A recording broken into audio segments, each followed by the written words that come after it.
Good morning, students. Today we are going to discuss first part of structural organization of animals of 11th standard. Here we are going to discuss about tissue, animal tissue, epithelial tissues, types of simple epithelial tissue, compound epithelial tissue, types of compound epithelial tissue, and cell junctions. So let us start the session. First of all, we will discuss about tissues. What are tissues? Tissues may be defined as a group of one or more types of physically linked cells having a similar origin and are specialized for a specific function or functions. The study of tissue is called histology. The term histology was coined by Mayer in 1819. Histology is also called as microscopic anatomy or microanatomy. Tissues arise from the undifferentiated cells of primary germ layers, that is ectoderm, mesoderm, and endoderm. Now let us say about types of animal tissues. There are four main types of animal tissues. They are epithelial, muscular, connective, and nervous. In the given table, here it is about origin and main function of different types of animal tissues. The origin of epithelial tissues are ectoderm, mesoderm, and endoderm. And their main functions is protection, secretion, absorption, excretion, and reproduction. The origin of muscular tissue is mesoderm and main function is movement of parts of body and locomotion. The origin of connective tissue is mesoderm and it helps in attachment, support, protection, and storage. The origin of nervous tissue is ectoderm and its main function is control and coordination by nerve impulse. Conduction means it helps in receiving and conducting impulses. Now we will discuss about epithelial tissue in detail. Epithelial tissue is composed of one or more layers of cells covering the external surface of body, internal organs, and lining the cavities in the body. The cells of epithelial tissues are compactly packed with little intercellular matrix. Epithelial tissues are of two types, that is simple epithelium and compound epithelium. The difference between these two is that in simple epithelium it consists of a single layer of cells and functions as a lining of body cavities, ducts, and tubes. Whereas in compound epithelium it consists of two or more cell layers and has protective function as it is seen in skin. We will discuss simple and compound epithelium separately. Simple epithelium is of different types like squamous epithelium, cuboidal epithelium, columnar epithelium, ciliated epithelium, and glandular epithelium. First simple epithelium is a squamous epithelium. It consists of a thin, flat, disc-like cells closely fitted like the tiles of a floor. It is also called as pavement epithelium and it is made up of single layer with irregular boundaries. The squamous epithelium found in the walls of blood vessels and air sacs of lungs. It is involved in the functions like forming a diffusion boundary, so helps in excretion, gaseous exchange, etc. In the given figure, you can observe the flat cells of squamous epithelium. Next is cuboidal epithelium. It is also of single layer having cube-like cells. They are present in ducts of glands and tubular part of nephron in kidney. Its main function is secretion and absorption. But besides this, it also helps in protection and gamete formation. Here you can observe the cuboidal epithelium. Third one is columnar epithelium. This epithelium consists of cells that are much taller than wide. It is like column. The nucleus is present at the base of the cells. The columnar epithelium lines the stomach, intestine as well as gallbladder. Free surface of simple columnar epithelium consists of microvilli.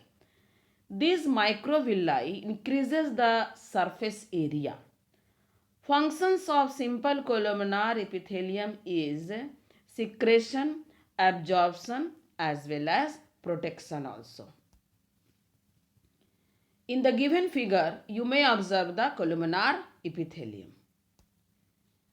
Next, another simple epithelium is ciliated epithelium. When cilia are present in the free surface of columnar and cuboidal cells, then it is called ciliated epithelium. It provides protection as well as movement of mucus, urine, egg and cerebrospinal fluid in a particular direction. It is present in the inner surface and hollow organs like bronchioles and fallopian tubes.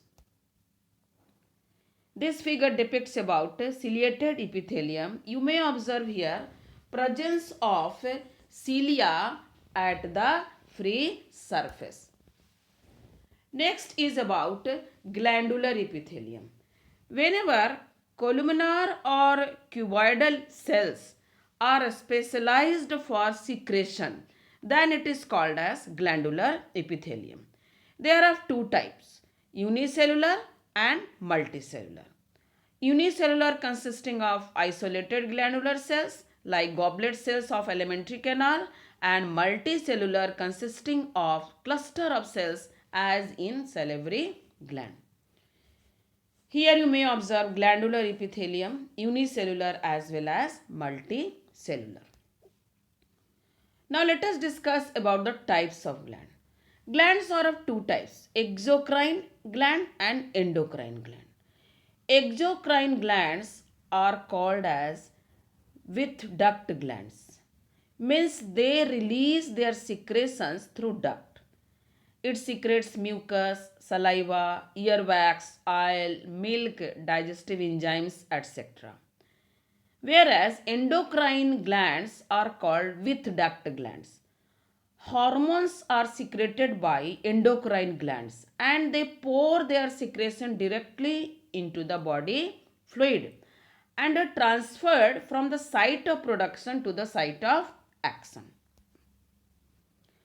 Now we will move toward compound epithelium.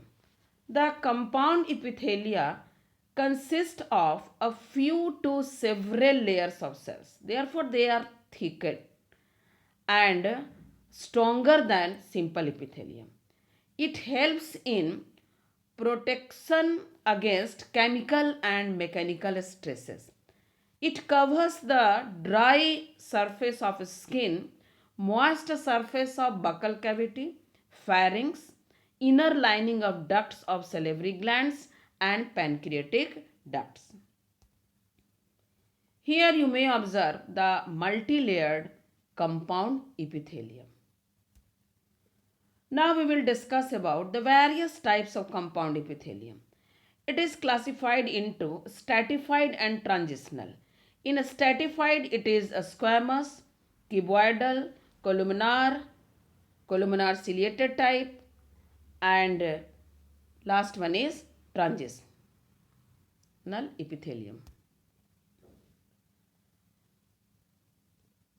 First, we will discuss about stratified squamous epithelium. It consists of various layers of cells. The cells and their nuclei vary in form in different layers. The innermost layer has low columnar or cuboidal cells with oval nuclei, whereas the surface layer consists of thin cells with flat nuclei. And in between the two layers, that is upper and lower, transitional layers are present, and this transitional layer consists of nearly rounded nuclei.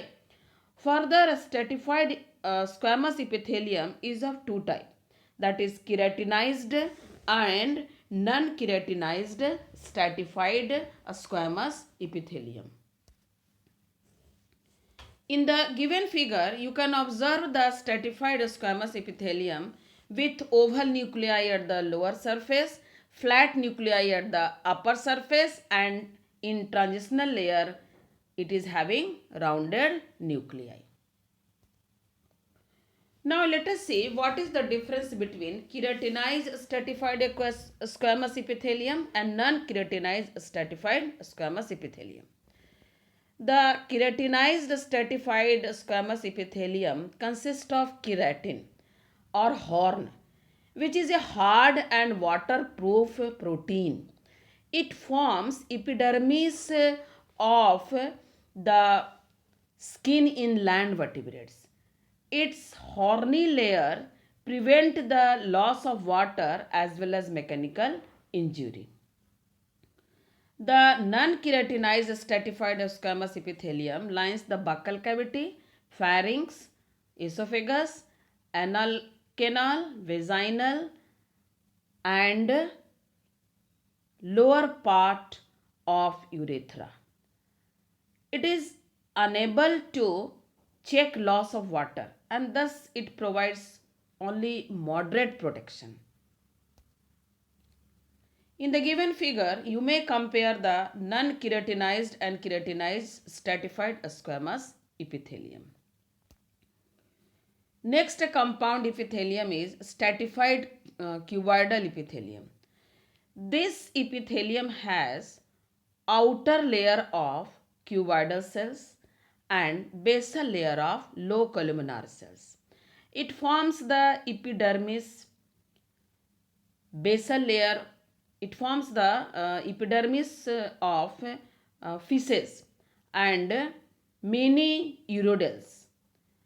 It also lines the sweat gland duct and larger salivary as well as pancreatic ducts. Here in the given figure, you can observe the stratified cuboidal epithelium. Another compound epithelium is stratified columnar epithelium. This epithelium has columnar cells in both the surface and basal layer also. It covers the epiglottis and lines the mammary gland duct and also parts of urethra. Here you may see stratified columnar epithelium. Next is about stratified columnar ciliated epithelium. In this case, the outer layer consists of ciliated columnar epithelium and basal layer consists of only columnar cells. It lines the larynx, that is voice box, and upper part of soft palate. This figure shows about stratified columnar ciliated epithelium. Here you may observe upper cell is columnar with cilia, whereas lower or basal layer is columnar only that there is no cilia present. Next is about transitional epithelium.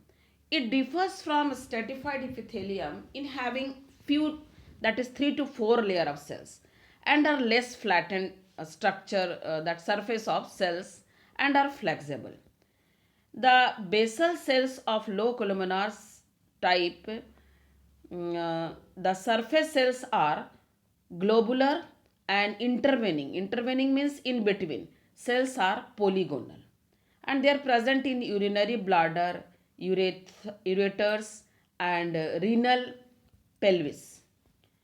When these organs expand, the cells of the surface and middle layers are not pulled apart from one another, but they become broader and thinner. On contraction of these organs, the transitional epithelium regains its original condition. In the given figure, you may observe transitional epithelium. Now let us discuss about cell junctions.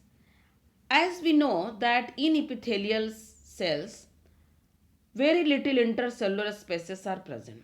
So the epithelial cells are held together by little intercellular material called as junctions. Junctions provide both structural as well as functional links between the individual cells.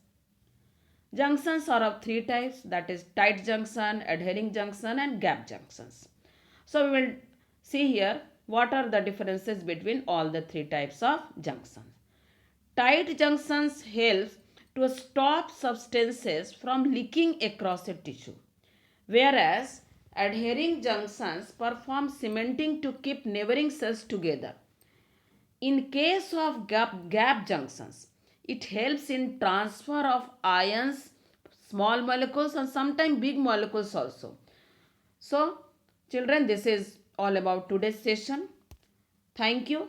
For any kind of doubts, please write your questions in comment section.